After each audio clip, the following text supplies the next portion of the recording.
नमस्कार। आप सभी सनातन हिंदू धर्मावलंबियों को ठाकुर जी के सबसे प्रिय मास यानी कार्तिक मास की अनंत हार्दिक शुभकामनाएं। क्यों ये कार्तिक मास ठाकुर जी का सबसे प्रिय मास कहा जाता है? क्यों हम इसे दामोदर मास या ऊर्जा व्रत मास या कार्तिक मास कहते हैं? इसका पौराणिक महत्व क्या है? क्या है इसकी महिमा? और क्यों, किस प्रकार हम इसे सबसे अधिक लाभकारी बना सकते हैं अपने लिए? आइए जानते हैं इसकी महिमा कुछ छोटे से संवाद में।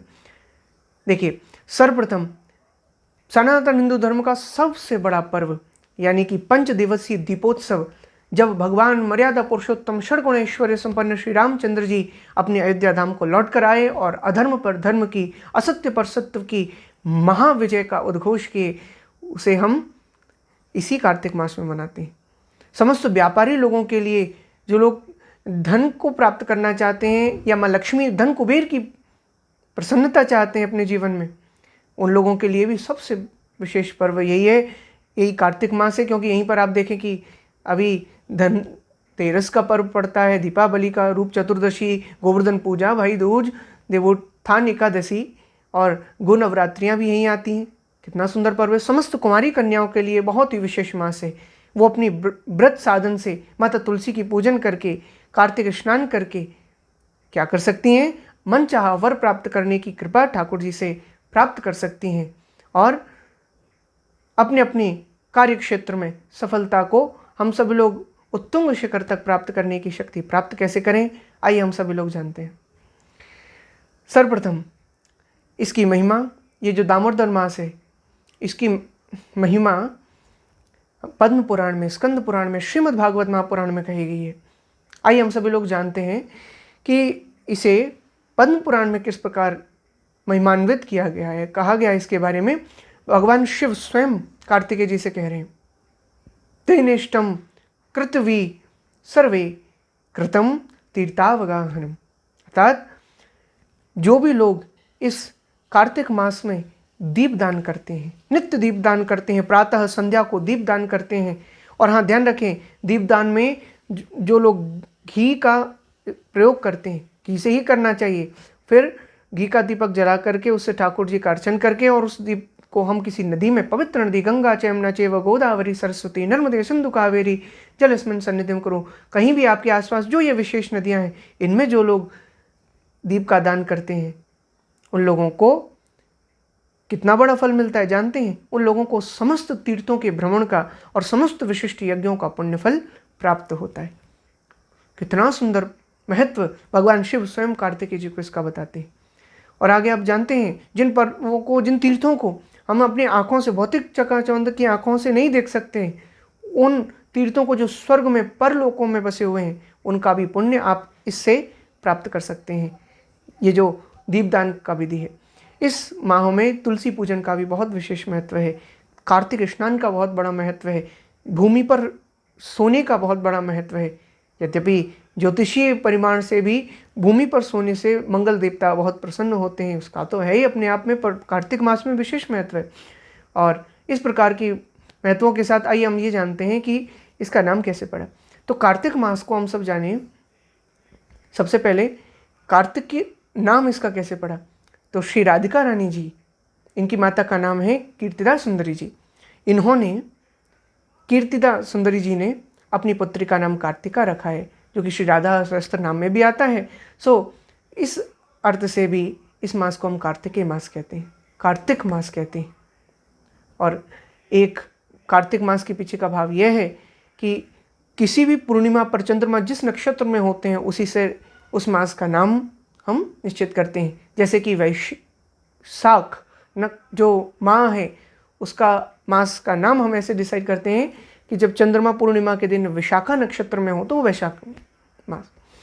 उसी प्रकार जब कृतिका नक्षत्र में पूर्णिमा के दिन चंद्रमा हो तो उसे हम कार्तिक मास कहते हैं। इस प्रकार का भाव है। फिर दामोदर मास क्यों कहा जाता है? क्योंकि इसी मास में भगवान श्री कृष्ण को श्री यशोदा मैया ने रस्सी से बांधा था। ब्रज लीला में हम सब ये सुनते हैं, दामोदर, दाम यानी रस्सी और उदर यानी पेट। तो जब उदर से भगवान को रस्सी से जब माता यशोदा ने बांधा तो भगवान दामोदर कहलाए, और इसी से इस मास को हम दामोदर मास भी कहते हैं। ऊर्जा व्रत मास क्यों कहते हैं? सो जो ब्रज वृंदावन के जो रसिक वृंद हैं, वो लोग इस प्रकार की महिमा गाते हैं कि इस मास में श्री राधा रानी अपने भक्तों पर विशेष प्रसन्न होती हैं। तो उन्हें ऊर्जेश्वरी भी कहा गया, उनका एक नाम है। वो क्या करती हैं, अपने भक्तों को उनका भजन करने के लिए, पूजन करने के लिए अपार शक्ति प्रदान करती हैं। इसलिए विशेष ऊर्जा प्रदान करने वाले इस अवसर को हम ऊर्जा व्रत मास भी कहते हैं। इस पूरे मास में आप सभी लोग बहुत प्रकार के लाभ प्राप्त कर सकते हैं। जैसे कि आप ब्रह्मचर्य में उठिए, सुबह ब्रह्म मुहूर्त में उठिए, उस समय स्नान कीजिए, उसका विशेष महत्व है। फिर आप किसी भी मंदिर में जाएं, किसी भी धाम में, तीर्थ में आप दर्शन करें, कभी भी उसका विशेष महत्व है। और उस तीर्थ धाम की पावन नदी में अवश्य स्नान करें, क्योंकि कार्तिक स्नान की महिमा अनेकों शास्त्रों ने कही है, बहुत महत्व है। तो इस प्रकार की महिमा। अब आप आगे ये भी जानते हैं कि ये जो कार्तिक मास है ये इस तरह का है कि हम कहते हैं ना कि जैसे तमाम मार्केट्स में, तमाम दुकानों में सेल चलती है, यानी छूट बचत चलती है, तो इससे लोग बहुत ज़्यादा एक्साइटेड होकर के और उनका लाभ लेना चाहते हैं। बिल्कुल उसी तरह भक्तों के लिए कार्तिक मास में जितना ज़्यादा से ज़्यादा भजन करेंगे उसका अधिक से अधिक गुना फल उनको प्राप्त होगा, जो कि उनके मरणोपरांत भी उनके सूक्ष्म शरीर को परलोक तक पहुंचाने का कार्य करे। इसलिए उनको श्रेष्ठ लोक दिलाने वाला ये पुण्य कार्तिक मास में प्राप्त होता है। इसके बाद आप जानते हैं कि इस कार्तिक मास में 2 प्रकार के व्रत किए जाते हैं महीने भर, जो कि हैं कि एक तो हम कहते हैं जो कि हमारा तारा भोजन व्रत है, और दूसरा है हमारा छोटी बड़ी सांकली। अब देखिए तारा व्रत जो है, तारा भोजन, उसमें आपको ये करना होता है कि प्रतिदिन भाई पूरे मास आपको व्रत तो करना है, पर साथ में प्रतिदिन तारा को अर्घ देकर ही आप शाम का प्रसाद या भोजन ग्रहण करेंगे। इसमें हमको जब इसका उज्जमन करते हैं तो ब्राह्मणों को भोजन कराना चाहिए, और सभी नारियों को अपनी सासू जी की चरण स्पर्श करके उनको वस्त्र दान करके इस कार्तिक मास का विशेष फल प्राप्त करना चाहिए। इसके बाद दूसरा छोटी बड़ी सांकली के नाम से हमने इस व्रत को सुना। तो देखिए कार्तिक मास में छोटी और बड़ी सांकली का अंतर क्या है। छोटी सांकली में आप 2 दिन भोजन करके तीसरे दिन व्रत करते हैं, तो इस प्रकार का क्रम, फिर 2 दिन भोजन और फिर तीसरे दिन व्रत, और एकादशी जो भी आए उन दिन तो विशेष व्रत होना चाहिए, विशेष उपवास होना चाहिए। तो इस प्रकार छोटी सांकली होती है, और बड़ी सांकली में आप 1 दिन भोजन और 1 दिन व्रत, इस तरह का व्रत जब करते हैं महीने भर, और उज्जमन के दिन 33 ब्राह्मणों को सांकली वाले पारायण के अनुसार, सांकली वाले व्रत के अनुसार करना चाहिए। 33 ब्राह्मणों का भोजन, 1 ब्राह्मण पत्नी का भोजन, और सासू माता को वस्त्र के साथ में उनका चरण स्पर्श करके आशीर्वाद प्राप्त किया जाता है। ये हमारी माताओं के लिए बहुत ही विशेष अवसर है। फिर इसके बाद माता तुलसी के पूजन का भी विशेष महत्व होता है। ब्रह्मचर्य का पालन करने से इस अवसर पर बहुत लाभ होते हैं। इसके अलावा जो लोग व्रत करते हैं उनको तपश्चर्या का पालन करने से पारलौकिक सुख की प्राप्ति होती है। अनंतर हम सभी लोगों ने बहुत सी चीज़ें जानी। अब इस कार्तिक मास से जुड़ी हुई पौराणिक महत्व की कथा को आप सुने। एक कथा आती है, भगवान श्री कृष्ण से एक बार माता सत्यभामा ने, जो उनकी अर्धांगिनी, उन्होंने पूछा कि मुझे किस प्रकार के पुण्य करने से आपकी अर्धांगिनी बनने का सौभाग्य मिला। तो भगवान श्री कृष्ण कहते हैं कि हे सत्यभामा, तुम पूर्व जन्म में देवशर्मा नाम के ब्राह्मण जो कि सतयुग में जन्मे, उनकी पुत्री थी, और गुणवती तुम्हारा नाम था, और उनके सबसे उत्तम शिष्य का नाम चंद्रमा था, जिनसे उन्होंने तुम्हारा व्याह कर दिया। इसके बाद एक बार तुम्हारे पिता और चंद्रमा यानी पतिदेव दोनों साथ में कहीं बन और गए हुए थे, वहाँ एक राक्षस के द्वारा दोनों का वध हो गया, और उन दोनों का जब प्राणांत हुआ तो भगवान ने उनके पुण्य देखते हुए उन्हें अपने धाम में स्थान दिया। पर उनके मरने पर तुम बहुत दुखी हुई, बहुत चित्कार करती रहीं, बाद में अपने को संभाल करके उनकी अंत्येष्टि की, और उसके बाद भगवान को ही अपना सर्वस्व पति परमेश्वर मानकर उनका भजन पूजन करने लगी। इससे भगवान प्रसन्न हुए, यानी मैं तुम पर प्रसन्न हुआ, और इससे मैंने तुमको, भगवान श्री कृष्ण बता रहे हैं कि मैं प्रसन्न होकर के तुमको अपनी अर्धांगिनी का पद दिया हूँ।